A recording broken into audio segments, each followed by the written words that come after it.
ක්‍රිස්තුමන් තුළ මදයාවර පින්වන්තයනි ජීවිතයේ සොයාගෙන යන මේ අත්දැකීමත් එක්ක ශුද්ධ මාත්තුමාගේ ආධ්‍යාත්මිකත්වය අපි ගැඹුරින් විශ්ලේෂණය කර ගනිමින් අපගේ දෛනික ජීවිතයේ අවශ්‍යතාවයන් එක්ක යන මේ ගමනේ ප්‍රායෝගික ධර්මයක් තුළ ප්‍රායෝගික ආධ්‍යාත්මිකත්වයක් අපි සොයාගෙන යද්දී අපි දැක්කා ක්‍රිස්තුස් වහන්සේගේ ධර්මදානීය අත්දැකීම නැත්නම් උන්වහන්සේගේ මිෂන් එක උන්වහන්සේ එකපාරට වෙනස් කරනවා. එසේ වෙනස් කරන්නට හේතුව තමයි උන්වහන්සේ මිනිසයා කුංචි තැනේ ඉඳලා මේ විශ්වාසයේ ගමනේ ප්‍රබලයෙකු බවට පත් කරන ඉලක්කයක් වෙත මිනිසයා රැගෙන යන බව අපි දැක්කා.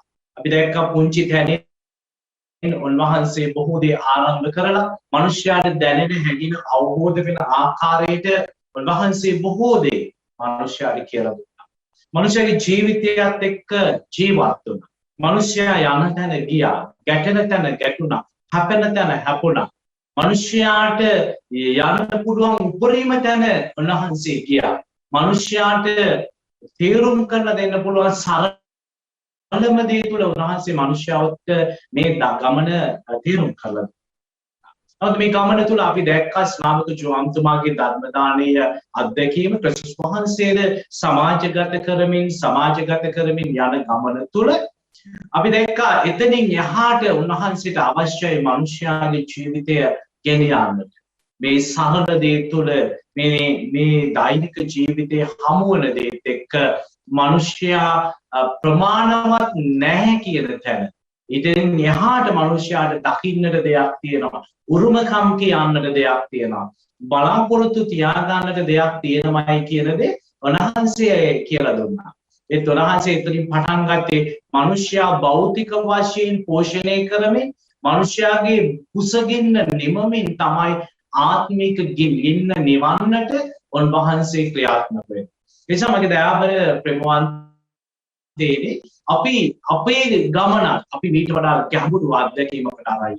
අපිත් උන්වහන්සේගේ මේ ගමන් මඟ තුළ සුදු මාක්තුමා ලියන ලදදී සුදු සුවිශේෂය තුළ අන්තර්ගත දේ තමයි අපි අනුගමනය කරමින් මේ වර්ෂය තුළ අපි මේ ගමන් කරන්නේ. ඒ නිසා අපි දැක්ක අපේ භාවනාව තුළ අපේ මෙනෙහි කිරීම තුළ මහා ගැඹුරු දර්ශනවාදී අත්දැකීමක් නැහැ.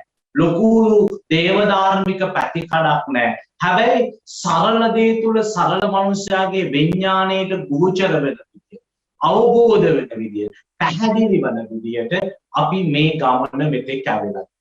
ඒ නිසා සාමාන්‍ය සමයේ 21 වෙනි ඉරුදිනත් එක්ක තමයි අපි අද මේ භාවනාවට එකතු වෙන්නේ. වසංගතයක් මුළු ලෝකයක්ම වසාගෙන විශේෂයෙන්ම ශ්‍රී ලංකාව මේ වසංගතයේ ප්‍රධාන ගොදුරක් වෙමින් පවතින මොහොතක අපි මේ අත්දැකීමත් එක්ක කොහොමද ස්වාමින් වහන්සේ මේ අත්දැකීම තුළ සොයන්නේ කියන එක අපිට වැදගත් වෙනවා. නිසා මගේ දයාබර ප්‍රේමවන්තයනි අපි යන්නට සූදානම්. සාමාන්‍ය සමයේ 21 වෙනි විරුද්ධිනට නියමිත සුදු සුවිශේෂයත් එක්ක අපි ගිහිල්ලා අපි ඒ අතරතුර තියෙන දේ අපි මෙනෙහි කරන්නට බලමු. අපි මතක් කර ගන්නට වෙනවා අපි මේ ගමන යම් තාක් දුරට අපි වෙනස් කරන්නට සිද්ධ වුණා ලුක්තුමාගේ සුවිශේෂයත් එක්ක අපි අරගත්ත නිසා. නමුත් අපි දැන් නැවත වාරයක් අපි ඇවිල්ලා තිබෙනවා අපගේ සාමාන්‍ය ගමනේ අපි කියවීම වලට 21 වෙනි ඉරුදින නියමිත ජනවන්දනාවට නියමිත සුදු සුවිශේෂය අපි මෙනෙහි කරන්නට යනවා. ජෝහන්තුමාගේ සුවිශේෂයේ 6 වෙනි පරිච්ඡේදයේ 60 වෙනි වගන්තියේ සිට 69 වෙනි වගන්තිය දක්වා තමයි මේ සතියේට නියමිත සුදු සුවිශේෂය බවට පත් වී තිබෙන්නේ. එනිසා අපි ඒට මුලින්ම අහුම්කම් දීලා මේ සතියේ ස්වාමීන් වහන්සේ අපිට මොනවද කියන්නේ? උන්වහන්සේ අපින් බලාපොරොත්තු වෙන්නේ කොහොමද? මේ විශ්වාසයේ ගමන තවදුරටත් ගැඹුරට අපි යන්නේ කොහොමද? මේ විශ්වාසයේ ගමනේ අත්දැකීමෙන් පරිණත වෙච්ච විශ්වාසවන්තකයන් ලෙස මේ අභියෝග හමුවේ මේ වසංගතයේ හමුවේ මේ ප්‍රශ්න හමුවේ අපි කොහොමද මුහුණ දෙන්නේ කියන දේ ස්වාමීන් වහන්සේ අපිට අනාවරණය කරાવી. ඒ නිසා අපි අද දවසට නියමිත සුවිශේෂයේ සමග අපි සම්බන්ධ වෙනවා. ජෝන් තුමාගේ සුවිශේෂයේ 6 වෙනි පරිච්ඡේදයේ 60 වෙනි වගන්තියේ සිට 69 වෙනි වගන්තිය දක්වා ඒ ඇසූ විට උන්වහන්සේගේ ගෝලයෝ බොහෝ දෙනෙක් මේ දරා ගන්නට බැරි කියනකි. එතුමානට සවන් දී සිටිය හැක්කේ කාටදයි තමන් අතරේ කතා කරගත්ත. ගෝලයන් මෙසේ මැසිවිලි කියන බව ජේසුස් වහන්සේ දිවසින් දැක ඔවුන් අමතා. දැන් මොකද්ද කියන්නේ? උන්වහන්සේ දැන් මේක ගෝලයන්ට දරා ගන්න බෑ සමහර අයට. මේ ඇත්ත මොකද්ද ඇත්ත? ඔබ මගේ ශරීරයේ අනුභව කරන්න ඕනේ. ඔබ මගේ රුධිරේ පානය කරන්න ඕනේ. තවදුරටත් උන්වහන්සේ කතා කරන්නේ අබෑටි උපමාව. තවදුරටත් කතා කරන්නේ මිදිවත්තක උපමාව. තවදුරටත් මිදිවත්ත හිමියගේ උපමාවක් කතා කරන්නේ නැහැ. ඒව උන්වහන්සේ කතා කරේ අපේ විශ්වාසයේ තහවුරු කරන්නට. අපේ විශ්වාසය ඒ ගමනේ ආපු ගොඩාක් අය උන්වහන්සේගේ ශ්‍රාවකත්වයේ වැළඳගෙන උන්වහන්සේගේ ශ්‍රාවකත්වයේ තුල ඔවුන් ගමන් කරද්දී තමයි එකපාරට උන්වහන්සේ තේමාව වෙනස් කරනවා, මාතෘකාව වෙනස් කරනවා, ගමන් මඟ වෙනස් කරනවා, දිශාව වෙනස් කරනවා. මිනිස්යාගේ ශ්‍රාවකයන්ගේ අවධානය සම්පූර්ණයෙන්ම උන්වහන්සේ වෙනස් කරනවා. ඒ වෙනස් කිරීම තමයි දැන් මොකද්ද? ඔබ මගේ ශරීරයේ අනුභව කරන්නට ඕනේ. ඔබ මගේ රුධිරය පානය කරන්නට ඕනේ. ඔබ මගේ ශරීරය ඔබ මගේ රුධිරය පානය කරොත් තමයි ඔබට ගැලවීම තියෙන්නේ. ඔබට සදාතනික ජීවිතය තියෙන්නේ. පියාණන් වහන්සේ එවන ලද පියාණන් වහන්සේ තෝරන ලද අය හැර මාව හඳුනන්නේ නැහැ අනිත් අය කියන දේ. මගේ භෝජනය මගේ ශරීරය අනුභව කරන්නේ නැහැ. මගේ රුධිරය පානය කරන්නේ නැහැ කියන මේ ඇත්ත තරහා ගන්න බැරි මට්ටමට පත් වෙලා තියෙනවා. මොකද ගොඩාක් අය අපි දැක්කා ගොඩ බිමෙන් ආවේ, මූදෙන් ආවේ, බෝට්ටු වලින් ආවේ මේ ගමනට ඇතුල් වෙන්න තියෙන අතුලාන්ත පිපාසයකින් අතුලාන්ත උවමනාවකින් නෙවෙයි මගේ දාවර ප්‍රේමාන්තේ. අනාසි කියවනේ ඔබ එන්නේ මේ මගේ ප්‍රාතිහාර්ය දැකලා නෙවෙයි.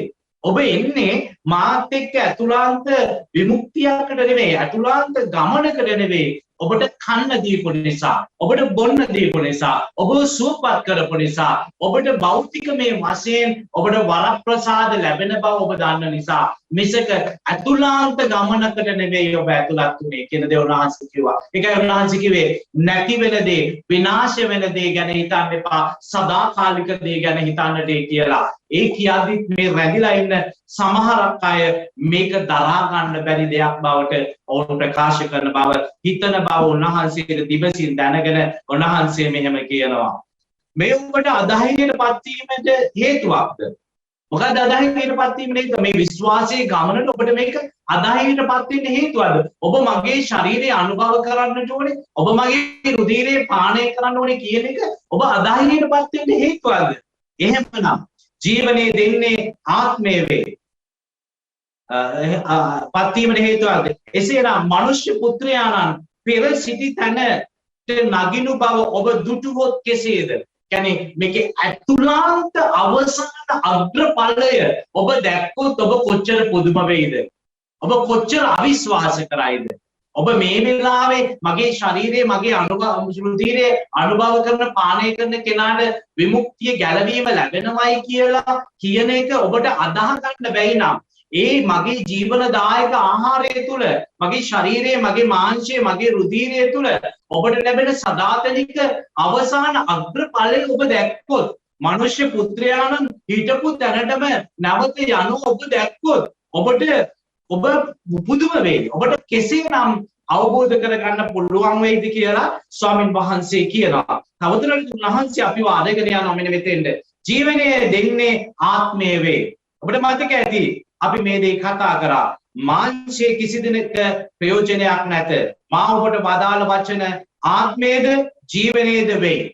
නාචි කිව්වා නැති වෙන දේ, පහ වෙන දේ, తాවකාලික දේත් එක්ක ගැටෙන්න එපා, මහන්සි වෙන්න එපා, දුවන්න එපා, හොයන්න එපා. ජීවනයේ දෙන දේ, ආත්මයේ දෙන ආත්මික දේ ගැන මහන්සි වෙන්නට කියලා උන්වහන්සේ කිව්වපු බව අපි මෙනෙහි කරා. අපි මේ වචන ටික මගේ දයාබර ප්‍රේමවන්තයනි අපි මෙනෙහි කරමු. අපි මරණය අතේ තියාගෙන ඉන්න ජාතියක් බවට පත් වෙලා තියෙනවා. අපි කොයි වෙලාවෙ දන්නේ නැහැ. සමහර විට අපේ අලු ටිකවත් බාර ගන්න කෙනෙක් නැති වෙන්න පුළුවන්. අපි දැන් මරණයත් එක්ක ගොඩාක් කිට්ටු වෙලා තියෙන්නේ. නමුත් අපි තවදුරටත් මරණයේ පෙනිපෙනිත් මරණයේ දැක අපි හොයන්නේ ලෞකික දේ නම් ජීවිතේ තෘප්තිමත් කරන්න නම් මාංශයේ තෘප්තිමත් කරන්නට නම් පංචේන්ද්‍රයන් පිනවන්නට නම් අපි යන ගමන ඇත්තටම අපිට ප්‍රයෝජනයක් නැහැ. මොකද මා ඔබට වදාළ වචන ආත්මයේද ජීවනයේද වේ. අනාසික වචන තුල තමයි ආත්මිකත්වයේ තියෙන්නේ. අනාසික වචන තුල තමයි ජීවනයේ තියෙන්නේ. ඒ නොඅදහන සමහරෙක් ඔබ අතරේ සිටිදී වදාළසේක. ඔව් මේක අදාහ ගන්න නැති අය ඉන්නවා ගොඩාක්. අපි අනුගමනය කරාට, අපි සම්ප්‍රදායට හිර වුණාට, අපි සම්ප්‍රදායට පෙටුණාට අපි අදහන්නේ නැහැ.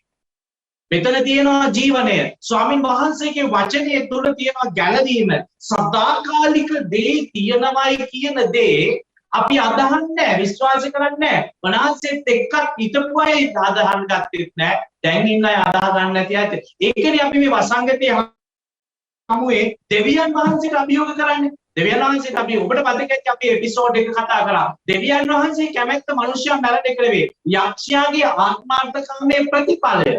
ඔබට මතක ඇති යෙසායා දිවසිවරයාගේ පොතේ අපි අරගෙන කතා කරා එදා.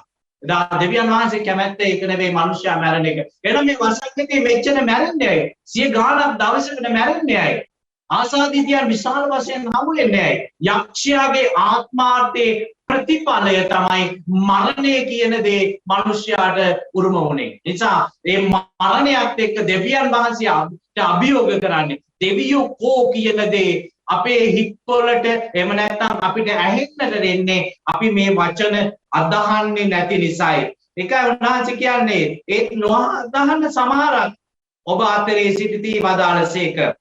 නොඅදහන්නෝ කවුරුන්ද කියා තමන් වහන්සේ පාවා දෙන්නට යන්නේ කවරෙක්ද කියා ජේසුස් වහන්සේ මුල සිටම දැනගෙන සිටි බැවින් එයින් උන්වහන්සේ ඔවුන් අමතා මාගේ පියාණන් වහන්සේගේ වරය ලැබු කෙනෙකුට මිස අන් කිසිවෙකුට මා වෙතට පැමිණිය නොහැකිය. මා ඔබට නොහැකි බව මා ඔබට කීවේ ඒ නිසායයි වදාළසේක. මේ නිසා එවක් පටන් උන්වහන්සේගේ ගෝලයන්ගෙන් බොහෝ දෙනෙක් පසුබට වී තවත් උන්වහන්සේ අනුගමනය නොකළහ. මගේ දයාබර ප්‍රේමාන්තිනේ මෙන්න මේක තමයි ඇත්ත.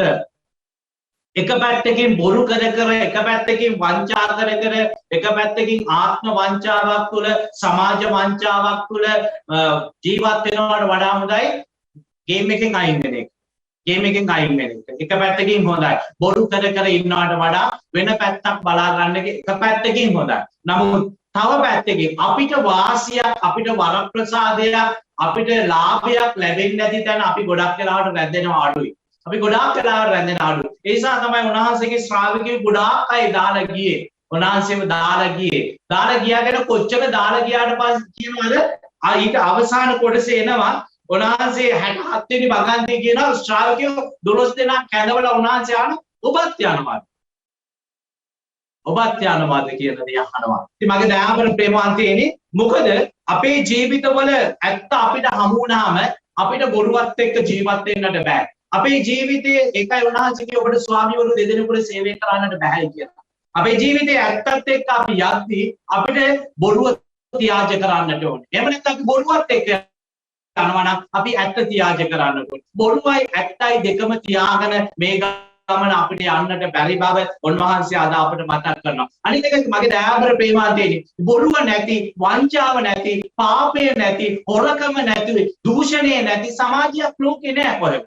අපිට එහෙම ලෝකයක් හම් වෙන්න බෑ. අපේ ආධ්‍යාත්මික ගමන, අපේ ආධ්‍යාත්මික මාවත අපි සකස් කර ගන්න ඕනේ මේ වංචාව, දූෂණය, බොරුව, පාවා දීම, රෝග, වසංගත, මරබිය, බෝම්බදිය එක්ක. ඒ නිසා අපිට සිද්ධ වෙනවා අපේ ජීවිතවල මේ හැම දෙයක් එක්කම අපිට යන්නට. අපිට සිද්ධ වෙනවා මේ හැම දෙයක් බැහැර කරන්න බෑ. මොකද උන්වහන්සේ දන්නවා මෙතන ඉන්නවා මාව පාවලා දෙන එක.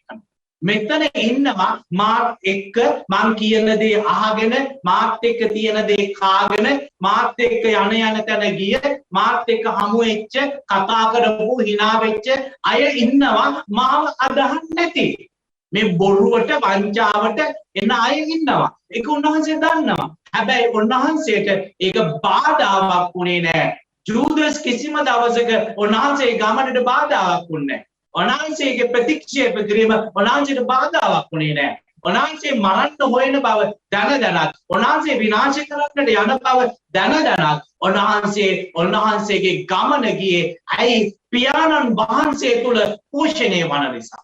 පියාණන් වහන්සේ තුල ශක්තිමත් වන නිසා. පියාණන් වහන්සේ තුල ගැඹුරු සහ සම්බන්ධතාවයකට ඇතුල් වෙලා තියෙන නිසා මහ පොළවේ සීමා මායිම් වල එන අභියෝග අපිට ප්‍රශ්නයක් නෑ කතාවක් තියෙනවානේ ගමන පැහැදිලි නම් අපි නිවැරදි ඉලක්කවල යනවා නම් දෙපැත්තේ ඉඳගෙන බල්ලෝ බිරුවට අපිට ප්‍රශ්නයක් නෑ වගේ කතාවක් අපි අහලා තියෙනවා ඒ නිසා අපිට ප්‍රශ්නයක් නෑ නරියක් අඩහඳටත් හූ කියනවා පුරහඳටත් හූ කියනවා අමාවකටත් හූ කියනවා ඒ නිසා නරියගේ නරිකත්වය ඒකයි නිසා පාවා දෙන මනුෂ්‍යයා බොරු කරන මනුෂ්‍යයා වංචා කරන මනුෂ්‍යයත් නිසා අපේ ගමන අපි නතර කරන්න බෑ අපි අදායනයටපත් වෙන්න බෑ අපි අපහසුතාවයටපත් වෙන්න බෑ අපේ ගමන අපි යන්නට ඕනේ මොකද අපේ ඉලක්කය උන්වහන්සේත් එක්ක යම් දවසක සදාතනික ජීවිතයේ උරුමකාරත්වය ලබන්නටයි ඉතින් ඒ නිසා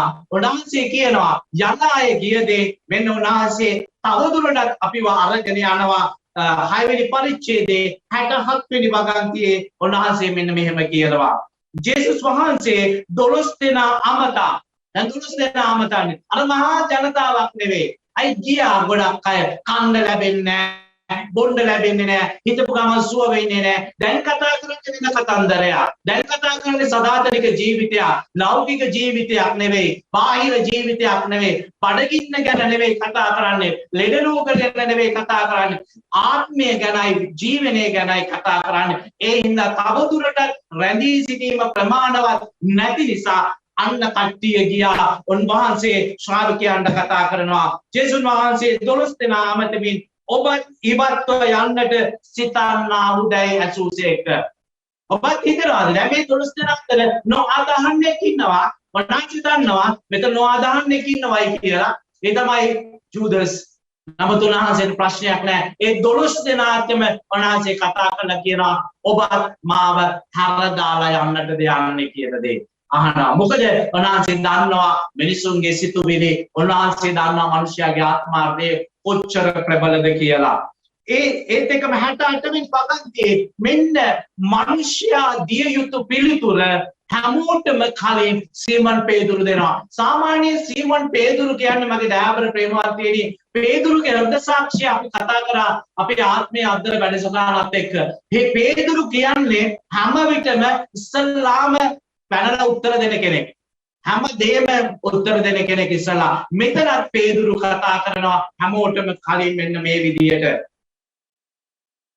සීමන් පේදුරු පිළිතුරු දෙමින් ස්වාමීනි අප කවරෙකු වෙත යන්නද සදාතන ජීවනයේ වචනයේ ඇත්තේ ඔබ වහන්සේ වෙතය ඔබ දෙවියන් වහන්සේගේ ශුද්ධවරයාණන් වහන්සේ බව අපි අදහමුයි එසේම ඒ බව දනිමුයි කීජය වෛරාබර ප්‍රේමවන්තයනි මෙන්න මේ වචන ටික තමයි අපේ සමරියක අපේ ගමන අපිට මේ ගමනේ ආත්මයේ ජීවිතයේ සොයාගෙන යන ගමනේ මේ අපිට මේ වර්ෂයේ අවසානයේදී සුදු මාක්තුමාගේ ධර්මදානීය අත්දැකීම මාක්තුමාගේ ආධ්‍යාත්මිකත්වයක් අපි මෙනෙහි කරගෙන යන මේ ගමනේ අවසානයේදී ජේසු අපිට හමු වෙන්නට ඕනේ ඇත්තටම සත්‍යටම සහතික ලෙසම මොකද ඔබට මතක ඇති අපි එක එපිසෝඩ් එක කතා කරා ප්‍රාතිහාර්ය හැම විටම විශ්වාසය තහවුරු කරන්නේ ඒ විශ්වාසය අපිව විශ්වාසවන්ත කරනවා ඒ විශ්වාසය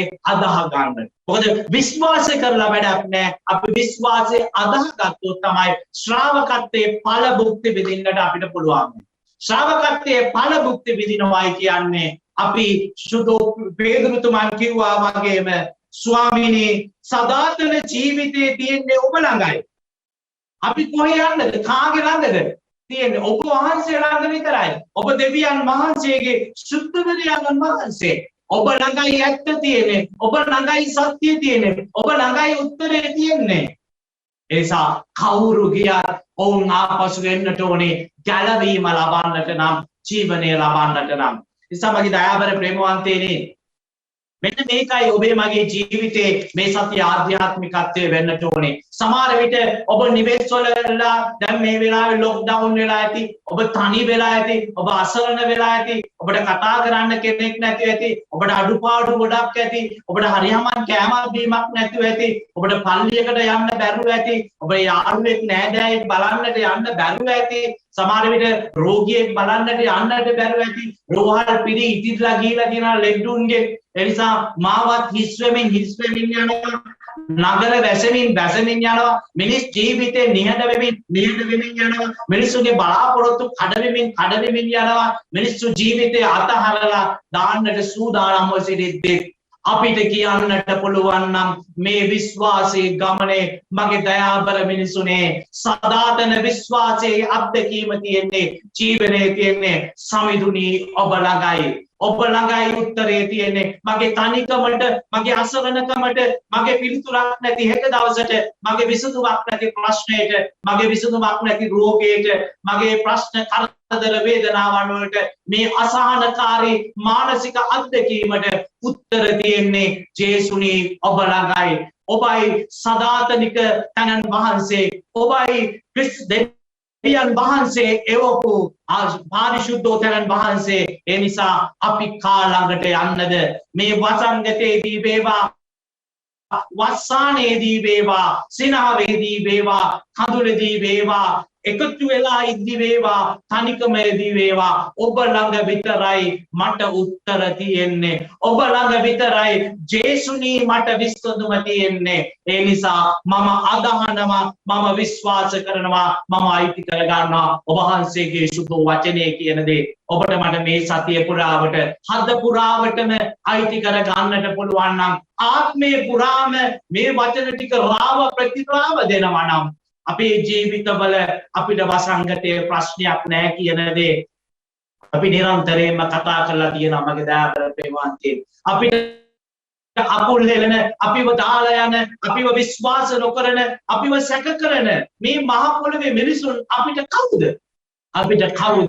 මොකද අපි සම්බන්ධ වෙලා ඉන්නේ, අපි එකතු වෙලා ඉන්නේ සදාතනික අත්දැකීමේ පාර්ශවකාරයෙක් වන ක්‍රිස්තුස් වහන්සේත් එක්ක.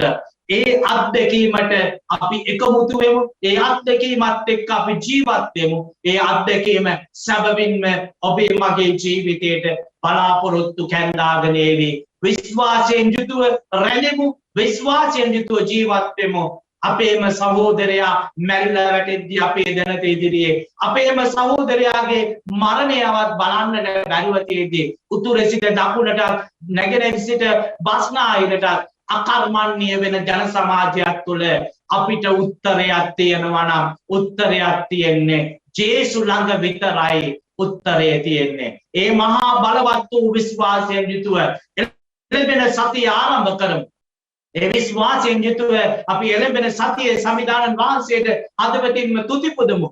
මන්ද උන්වහන්සේ තුළ අපිට ගැලවීම තියෙනවා, සැනසීම තියෙනවා, අපිට සදාතනික අත්දැකීම තියෙනවා, අපිට ජීවනය තියෙනවා. ඒ නිසා ජීවනයේ සමිදානන්ට ගැලවුම්කාරෝ ජේසුස් ක්‍රිස්තුස් වහන්සේට අපේ රට ජාතිය මේ වසංගතයේ හැමේ බාර කරමින් අපේ විශ්වාසය තව තවත් තහවුරු කරන්නට කියලා ඉල්ලමින් අපි ස්වාමීන් වහන්සේට රටක් ඇටියට, ජාතියක් ඇටියට, ශාන්ත සභාවක් ඇටියට, පවුලක් ඇටියට, පුජ්‍යලයන් ඇටියට අපි දන නමමු. අපි කියමු එක් කඳකින්, එක් මුවකින් අපි කියමු කොහේ යන්නද ජේසුනි මේ වසංගතයේ හමුවේ? කා ළඟට යන්නද මේ ප්‍රශ්නය හමුවේ? ඔබ ළඟ නේද උත්තරේ තියෙන්නේ? ඒ නිසා අපි ඔබ ඉදිරියේ අපි බලාපොරොත්තු වෙන ජනතාවක් හැටියට ඔබ දෙසට අපේ දැස් ඔසවලා අපි බලාගෙන ඉනවා. ඔබ අපට පිළිතුරු දෙන්න බව අපි අදහනවා, අපි විශ්වාස කරනවා, අපි අයිති කර ගන්නවායි කියන මේ මහා අත්දැකීමත් එක්ක මේ සතිය අපි විශ්වාසයේ ගමන තවදුරටත් ශක්තිමත් කරමින් ආරම්භ කරමුයි කියලා මම ඔබට ඉල්ලා සිටිමින් ඔබ සැමටම ජේසු පීඨයි කියලා ප්‍රාර්ථනා කරමි.